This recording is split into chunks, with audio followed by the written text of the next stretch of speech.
Alright y'all, it's AJ. I'm back. That there, loud and proud, roaring, mental illness, education, wellness, business, check. That is me. Because in case you hadn't noticed at all, I am black.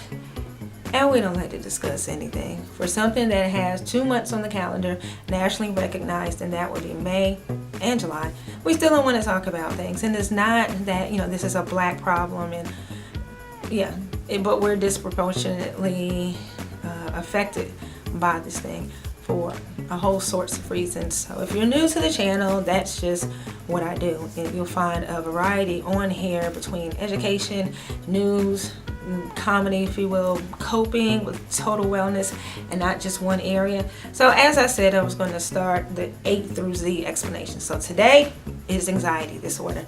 Let's get into that. If you can't, really tell, I am severely anxious all the time for lots of different reasons. And anxiety disorder, just like the name implies, you are anxious, you're nervous, and you probably say, AJ, how in the heck is that a mental illness? Because it disrupts your everyday life pretty much all day. We know I've talked about exceeding excess, and prolonged daily illnesses, and it affects your everyday life. I had said that in the definition of mental illness. How many ever days? So with anxiety, you just ruminate over things. You're fearful, you're panicked. There are several assessments, I guess, that doctors will give. And speaking of that, we cannot, just self-diagnose from a magazine article. Pretty much every time you look in a magazine, you'll see, every time you look in a magazine, seems like nowadays all you're seeing is pill advertisements. Even in wellness magazines, I gotta pick on Weight Watchers because it's either take care of yourself, eat right, and exercise, or every 5, 10, 15 pages, actually fewer than that, there's some drug company advertising dollars who has a laundry list of pill suggestions and something they just put on the market, as well as side effects. And for 1,000,001 of them, I guess these pharmaceutical industries are tired of being sued. There's 1,000,001 side effects. So whether that's, you're not eating well, you're not sleeping, you're depressed, you're crying for any reason at all, it wants to have its readers believe that something is wrong. And that's just how these things work. What's interesting though, you can look at some other magazines and they'll have the same advertising dollars, but it goes on and on and on about natural remedies and ways to take care of yourself, whether that's tea, meditation. It might seem just kind of trivial for something as serious as a mental illness, but hey, whatever calms you down and that works for you. So anxiety disorder is just that fidget, that nervous when the situation really doesn't warrant. Everyone around you seems to be okay, but you're just anxious and restless for some odd reason. So there are, I told you, it's a type for everything. A couple of different types, if you will, of anxiety disorder. And it's a little more extreme than what is considered normal anxiety. You have a test tomorrow, good and well, you didn't study all semester. You're about to buy a new house, or you just lost a job, you don't know how you're going to make it. You told her that you was at your boy's house playing cards, daggone well you were at the club. Okay, it's to be expected in those situations. You'll be nervous, and just because you're anxious about things is not necessarily indicative of a illness of some sort. So there's that generalized anxiety disorder, and it's pretty general across the board. You're always worrying, you kind of get anxious or uncomfortable when you don't know what the outcome of a situation has to be. That's me. Or what a pending situation is. Somewhere in your head you've convinced yourself that you have to know at all times that everything's going to be okay, so you just ruminate and worry.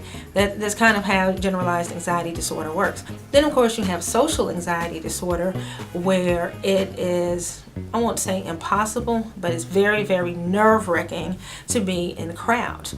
or just to have a lot of people near you. You can be at work, church, what have you. It's uncomfortable. You get to fidgeting. You get to being shaky. If you have a speech impediment like I do, it worsens. Okay, then you have those obsessive anxiety disorders like OCD, where everything is in detail and parts, not necessarily whole. It has to be in like a certain organized way, things how you perceive things to be, their sequence and pattern, whether it's 2s, 3s, or 4s, and you cannot function unless it's that way. This thing grips you. It affects your everyday life, as you hear me say quite often. If you don't think so, ask the people around you. But then it's easy just to pop a pill, and when the pill wears off because you're not awake to get on anyone's nerves, then you still have that disorder there.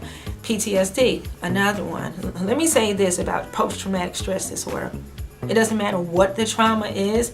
It's, for centuries been called combat fatigue. But you can have PTSD based on any kind of trauma. It's insensitive to think, okay, someone had a head flying over their general workspace or hiding area in Baghdad and it landed on your lap. Yeah, you're going to be nervous and anxious, triggered, what sets you off very easily, and you are taken back to that environment with any number or even just a single traumatic event. Or it could just be mild. I remember 4th of July, I saw on Facebook, this guy had a sign in his yard that said, "Combat veteran, please be mindful of the fireworks and the noise." When you're living like that, I don't care if it's a door slamming or rain, thunder, sudden, jumping, cat-like reflexes, that's a terrible way to live all day, every day. And again, I'm not anti-medicine or anti-doctors, but you kind of have to find what works for you. And the thing with PTSD, again, it minimizes a person's situation. How many times have you heard our parents say, "Girl, you don't have any reason to feel like that. I pay bills, blah, blah, blah, blah." But the teacher is saying, okay, this person in crowds, she just gets nervous.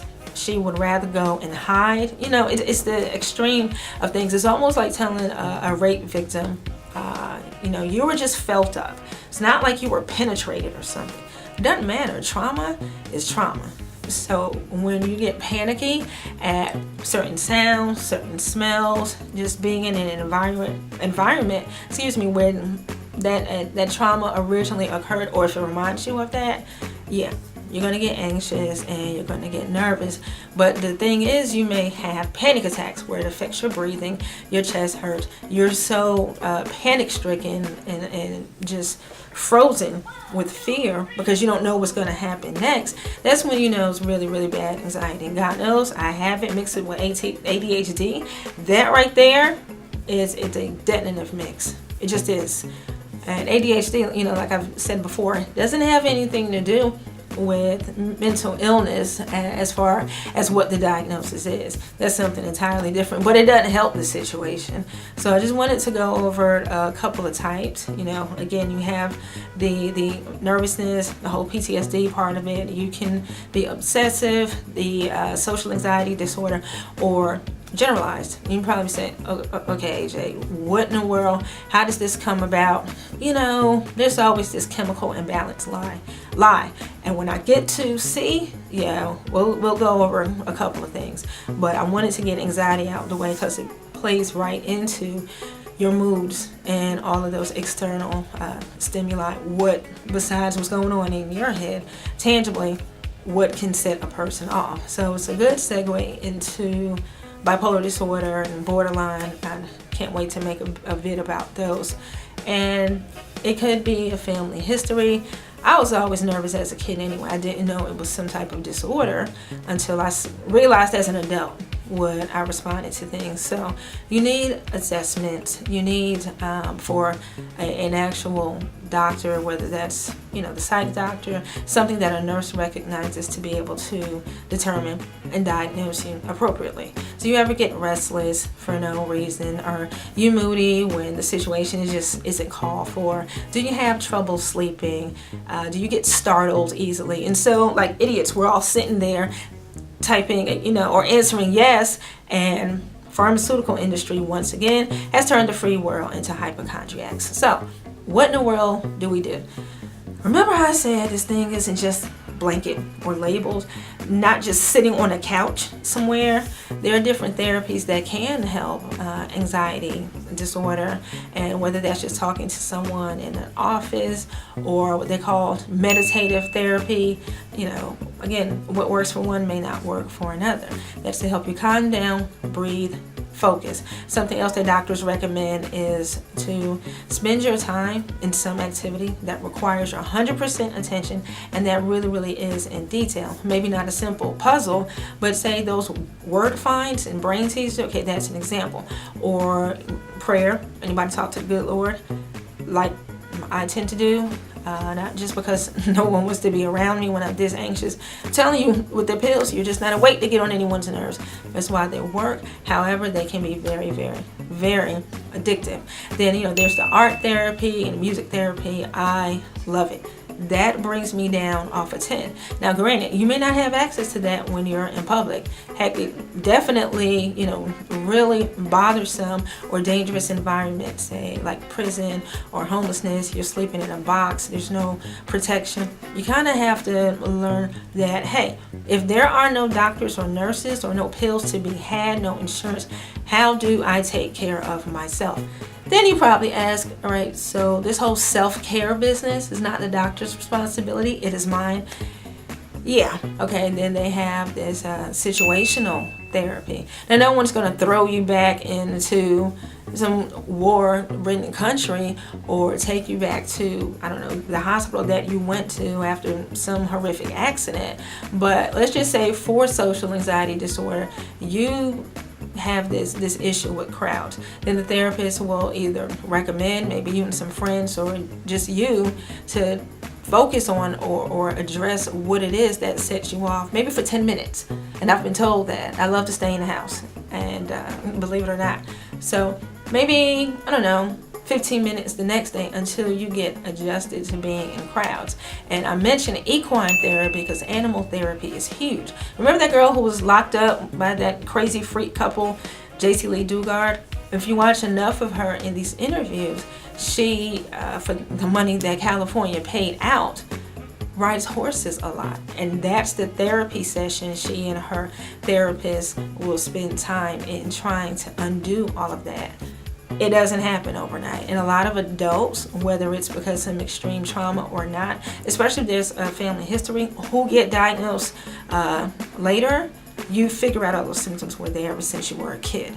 And, that's how the animal therapy goes.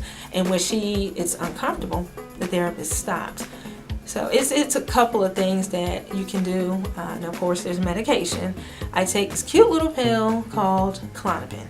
These drugs can be very addictive. It slows down your breathing and helps you to concentrate. It works for me, except that 0.5 milligrams that I used to be able to take during the day, I can't anymore. I like to say they work more stronger when they have to. So here's the pill, and you can see I've broken it into a quarter. So this is not misusing your meds, especially if you have them as needed. I'll take about a half of one every day, and I'll have it in quarters. So I will break this pill into 4, and I take them as needed just to take the edge off. And again, like exposure therapy, okay, I get it. I need to get out more often. It is still very difficult for me because with crowds, I feel closed in, even if I'm in a wide open space. Then they have this cute little one called EMDR. It's similar to hypnosis, it's eye movement desensitization and reprocessing. So basically it helps you to get back to that triggering environment or that triggering thought, whatever the trauma was.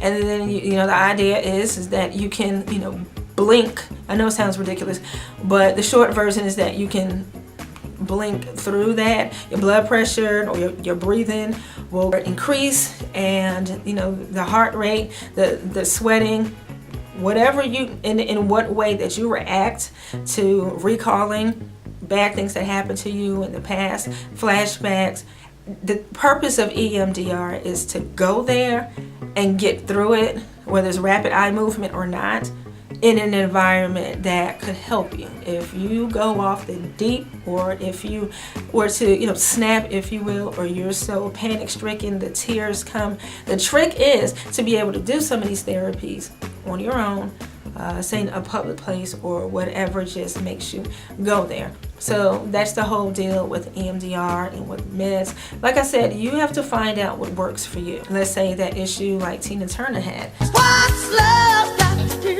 Got to do with it. What's love but a second-hand emotion? That's a perfect example. Yes, something as severe as mental illness, you can start to cope and to manage on your own. That woman's life was havoc, and she was physically and emotionally tortured. Someone told her, just to blank out everything that's going on around you. It takes practice and meditate, practice Buddhism, and that's what she did. For me, I can go back to any number of things. I have a track record with some real crazy, things that happened a long time ago, and I may not have nightmares, but I do get the flashbacks. Like I've said before, I do sleep with a student, like the little desk that coils. I sleep with that thing on. That's just me. So there are pills, there's different types of therapy. I'll leave a couple of websites there in the description box. And just because you can answer yes to a few questions that you find in a magazine, it does not mean that that particular disorder is something you have. It's just kind of a starting point. So what they are, whether it's generalized PTSD, social anxiety disorder, compulsive disorders, that's just how anxiety breaks down. Me, I pretty much have all of them depending on what the situation is. Just some suggestions about therapy and how they go about figuring out this stuff. So that's my recap. Wellness wishes. I'm going to see you in the next video. Do not be afraid to get a second opinion. Therapist shop. You don't feel comfortable with one? Fine. Find someone else. If money or insurance is an issue and you can only get a few sessions with a pro bono service, cool. Go there, as uncomfortable as it is, and decide which way you're going to go. Someone had posted something on Facebook about, mental illnesses can't be helped. I have friends and family. So do I. I know a whole lot of people with illnesses, but I will say this. I'm not the same woman I was in 2007. That's why I know all of that is a load of bull. I mean, there's a difference between mental illness and severe mental illness, which to me means that you're really, really dependent and you need help to function every single day. It's not all of us. It really isn't. Y'all be well. Here's a bonus. What is separation anxiety? Okay, boys and girls, I want your quiz by Friday. 2, what are phobias?